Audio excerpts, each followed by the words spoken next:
சூர்யானோட கருப்பு திரைப்படத்துடைய டீசர் அதே மணிக்கு ஃபர்ஸ்ட் சிங்கிள் இது எல்லாத்துலேயுமே நீங்கள் வந்து பார்த்துருந்தீங்கன்னா written and directed by RJB a feast by RJB அப்படின்னு சொல்லி தான் நம்ம ஆர்ஜே பாலாஜி சார் வந்து ரெப்ரசென்ட் பண்ணுவாங்க. ஆர்ஜே பாலாஜிங்கிற பேரை ஏன் ஆர்ஜேபின்னு மாற்றினீங்க நம்ம எல்லாருக்குமே ஒரு சந்தேகம் இருக்கும். இந்த ஒரு சந்தேகத்தை நேற்று நடந்த ஒரு இன்டர்வியூவர்ஸ் வந்துட்டு நம்மளுடைய ஆர்ஜே பாலாஜி சார்ட்டே கேட்டார். அவர் என்ன பதில் சொன்னார் அப்படிங்கிறத பற்றி இந்த வீடியோ வந்து ஷார்ட் அண்ட் ஸ்வீட்டாக பார்க்க போகிறோம். ஸோ அவர் என்ன சொன்னார் அப்படின்னா 3 பேர் எனக்கு வந்துட்டு பார்த்தீங்கன்னா சொன்னாங்க. ஸோ அதனால் நான் வந்து மாற்றினேன். நான் முதல் 2 படங்கள் என்னோட 2 படங்களை வந்து ஈஸ்வரர் அவர்கிட்ட தான் வந்து பண்ணேன். அவர் ஒரு நாள் என்னை கூப்பிட்டு வச்சு ஆர்ஜேபின்னு சொல்லி பேரை மாற்றிக்கோப்பா நல்லாயிருக்கும் அந்த மாதிரி வந்து சொன்னார். சரி இவர் தான் சொல்கிறாரு சொல்லிட்டு விட்டேன். அதுக்கடுத்து ஊர்வசிவம் ஒரு நாள் வந்துட்டு சும்மா கால் பண்ணி இல்லை ஆர்ஜே பாலாஜி உங்களை பார்க்கும்போது நீங்கள் ஆர்ஜேபின்னு பேரை மாற்றிக்கிட்டால் நல்லாயிருக்கும் அந்த மாதிரி வந்து சொன்னாருன்னு சொன்னாங்க.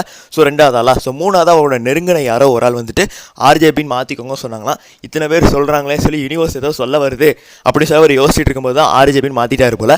ஸோ யூனிவர்ஸ் கரெக்டாக தாங்க சொல்லியிருக்கு. கரெக்டாக அவர் பண்ணவே 3வது படமே நம்ம சூர்யா அண்ணா கூட பண்ணுற வாய்ப்பு கிடச்சிருக்கு பாருங்க. ஸோ இதுக்கப்புறம் அவர் ஆர்ஜேபி தான் கூப்பிடணும். ஆர்ஜேபி தான் அவருக்கு ரொம்ப ராசியான நேமு.